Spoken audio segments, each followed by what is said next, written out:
और भाई जी, तो ये हैं छोटे अबरार। और चक्कर ये है कि अभी ये टाइम दे नहीं रहे कि बाइक को आगे कंटिन्यू की जाए। तो ये कह रहे हैं जी नहीं, बाहर चलो। अभी तो देखो ना कैमरे में तंग कर रहे थे। अब बताओ सबको तंग क्यों कर रहे थे? तंग कर रहे थे ना।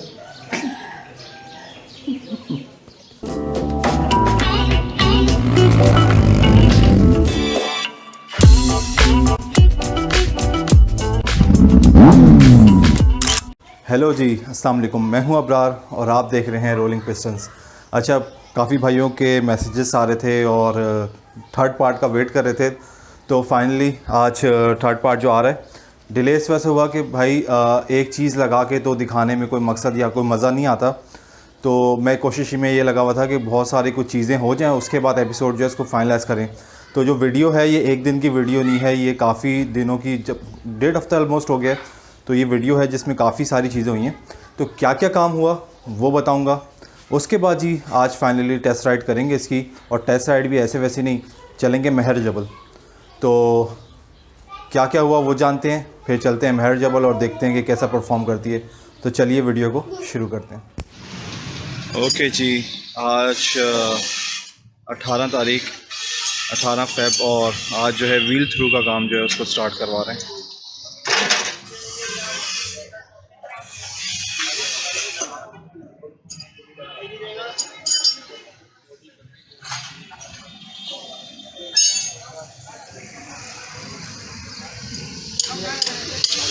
ये तरीका भाई ट्रेल को खड़ा करने का। स्टूल जो है हमने वो रख लिया बीच में, तो ये स्टेबल है।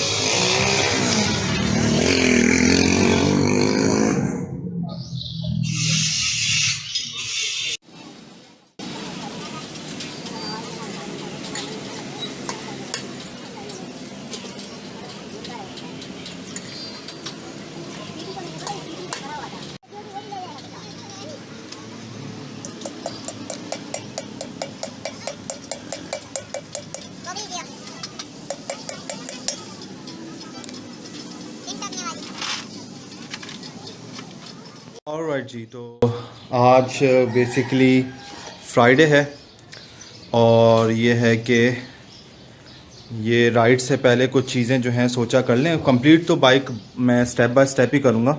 अब यहाँ कुछ लोग बोलेंगे कि जी पूरी एक दफ़ा करते हैं, लेकिन नहीं, क्योंकि इतना बजट भी नहीं है और चीज़ें इस तरह से चल रही हैं कि देख के जैसे जैसे जो जो चीज़ मिल रही है, लेकिन ये है कि डिसेंट, वो नहीं कि बिल्कुल ही आउट ऑफ द बॉक्स कोई चीज़ लगा दी जाए या बिल्कुल वो।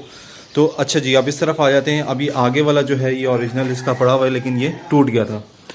तो अब मैं मार्केट गया, रंचो लाइन गया, कबाड़ में देखा या जो रखते हैं सामान। अब एक भाई वहाँ पे हैं अकबर रोड की तरफ, तो सॉरी औरंगजेब मार्केट की तरफ। तो उनके पास थे ट्रेल के मडगार्ड, लेकिन वो भी कोई डिस्प्ले में नहीं थे, मतलब आप बोलो तो ला दूंगा वाला बात थी। तो वो से जब उनसे रेट पूछा तो 3,500। मैंने बोला भाई 3,500। अब मैं बोला यार मडगार्ड पे 3,500 खर्च करने को सेंस नहीं बनती, क्योंकि इस बाइक को मेरा शुरू से एंड तक बनाने का मकसद यही था कि इन बजट रखना है।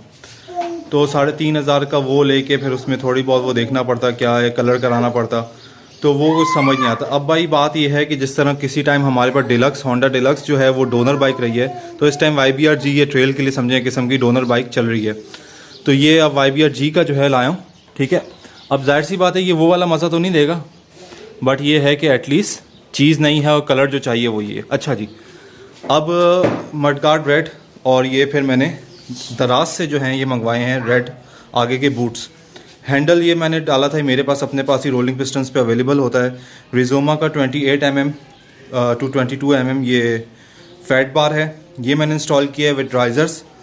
तो ये जो है अब इस तरह से मैचिंग मेरी चल रही है कि मेरा मूड है कि अब ये मडगार्ड आगे जो है वो आ गया, आपका रेड बूट्स रेड आ गए। उसके बाद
ओके जी, फाइनली अराइव्ड एट महर जबल।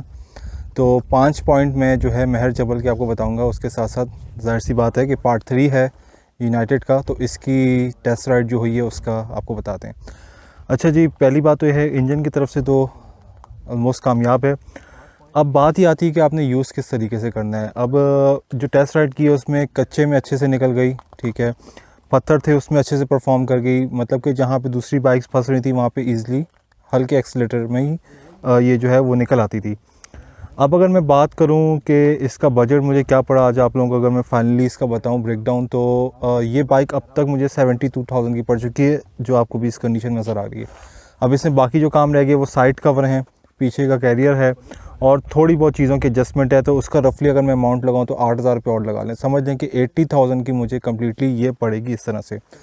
अब अगर आप बोलते हो कि यार मुझे पाकिस्तान टूर के लिए इसको यूज़ करना है, तो उसके लिए मैं रेकमेंड करूँगा, अगर इस यूनाइटेड ट्रेल को ही बना रहे हो या मिसाल के तौर पर कोई यामाहा पुरानी उठा रहे हो 80s का मॉडल या कुछ, तो उसमें फिर ये है कि शॉक्स जो हैं इनके अंदर जो ये पिछले और अगले आ रहे हैं, ये आए मुझे नहीं लगता कि पाकिस्तान टूर पे या बहुत ज़्यादा ऑफ रोड के ट्रैक्स के लिए कन्वीनियंट हैं। उसके लिए ये है कि आप वही स्क्रैप मार्केट से जो है प्रॉपर किसी मोटे जो फॉक्स आते हैं अपसाइड डाउन वाले, वो जैसे डर्बी में थे, तो वो यूज़ करो, जैसे बेनेली में आते हैं, तो वो चीज़ ज़्यादा बेहतर रहेगी। फिर पिछले वाले भी आप उसी तरह से थोड़ा फैट ढूंढो जो थोड़े मोटे हों, ज़्यादा जानदार हों। तो इस बाइक में अभी तक जो मुझे 80,000 जैसे मैं आपको बताया जो काम बाकी रह गया, उसके अलावा जो है वो मुझे यही लगा कि अगर मुझे इसको बिल्कुल 100% करना है तो मुझे ओवरऑल इसकी जो है वो अगले पिछले शॉक्स चेंज करने पड़ेंगे। उसमें मज़ा है, लेकिन इस तरह के जैसे ये महर जबल की इस तरह के ऑफ रोड के लिए नहीं है। बाकी ये है कि इंजन जो है ये एग्जैक्टली जो CB150F है हमारे पास जो यहाँ पाकिस्तान में आ रही है, ये वही है। इसको हर तरह से कंपेयर करके देख लिया है तो पार्ट्स वगैरह इसके कोई मुझे इशू नहीं होगा। बाकी हाँ, ये भी बताता चलूँ कि एक सब्सक्राइबर है मेरे, उन्होंने मुझसे कहा कि इंजन ये चाहिए उनको, तो बहरहाल वो ये इंजन अब ख़त्म हो चुका है, और जो इंपोर्ट कर रहे हैं या मंगवा रहे हैं स्क्रैप का ये इंजन, वो कह रहे हैं कि दे हैव नो आइडिया कि अब कब दोबारा आता है। तो बहरहाल और इंजन्स हैं 35 to 40,000 का जो है वो चाइना में भी न्यू इंजन्स भी आ रहे हैं 200 सीसी वगैरह में। तो बहरहाल मैं अगर अपना कहूँ अब तक का, तो आई एम सेटिस्फाइड। आगे इन फ्यूचर जो है जो जो चीज़ें होंगी वो एडजस्ट होती रहेंगी। बाकी ज़ाहिर सी बात है, एक चीज़ आप जहन में रखिएगा कि ये as an second bike use करें। अगर जिस तरह से मैंने की है, मैं इसको second bike as an second bike use करूँगा। बाकी वही है, जीएस चलती रहेगी। तो आपको भी एक एडवेंचर के लिए अलग से चीज़ चाहिए तो गो फॉर दिस थिंग, और एक बाकी आप जो है नॉर्मली रखो।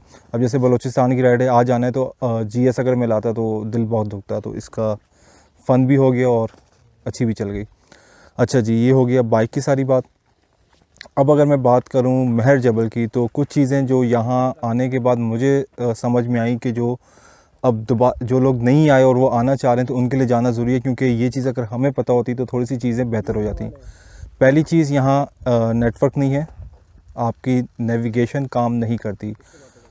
ऑफलाइन मैप भी अगर आप डालोगे तो उसका भी कोई काम नहीं है, वो भी काम नहीं करेगा। नेविगेशन प्रॉपर काम नहीं करती, ना ऑफलाइन ना ऑनलाइन। मतलब नेट चल भी गया किसी तरीके तो तब भी नहीं करेगी। फिर दूसरी बात यह है कि अगर आप किसी लोकल से भी रास्ता पूछोगे तो वो रास्ता जो है आपको प्रॉपर्ली गाइड नहीं कर पाएंगे, उनको भी इतनी अच्छे से नहीं पता, क्योंकि ये मिक्सचर है ज़रा, कहीं से इधर से बंद हो जाता है, कहीं से खुलता है। तो वो जो लोकल्स भी हैं उनको भी इतना एग्जैक्ट आइडिया नहीं है इस रास्ते का। या तो किसी ने पहले किया हुआ है, या तो यहाँ का रहने वाला जो आ चुका है वो लेके आए, तो फिर ठीक है। बाकी मोस्ट इम्पॉर्टेंट कि हम कराची में बैठ के देखते हैं 110 किलोमीटर है, तो बेसिकली 110 किलोमीटर ये 500 किलोमीटर के बराबर है। तो कीप इन माइंड कि महर जबल आ रहे हैं, तो इन चीज़ों का ख्याल रखिएगा। चलें जी, ये था थर्ड पार्ट। आगे तो खैर चीज़ें चलती रहेंगी, तो फिर ये पूरी कंप्लीट होगी तो वो भी आपको दिखाएंगे। बट सीरीज़ का आज आप समझ लेंगे ये लास्ट पार्ट ही था, इसके बाद और कुछ होगा। फिर जब इसमें काम होगा तो वो चीज़ दिखा देंगे आपको। मुझे इजाज़त दें। Thank you for watching, take care and अल्लाह हाफ़िज़।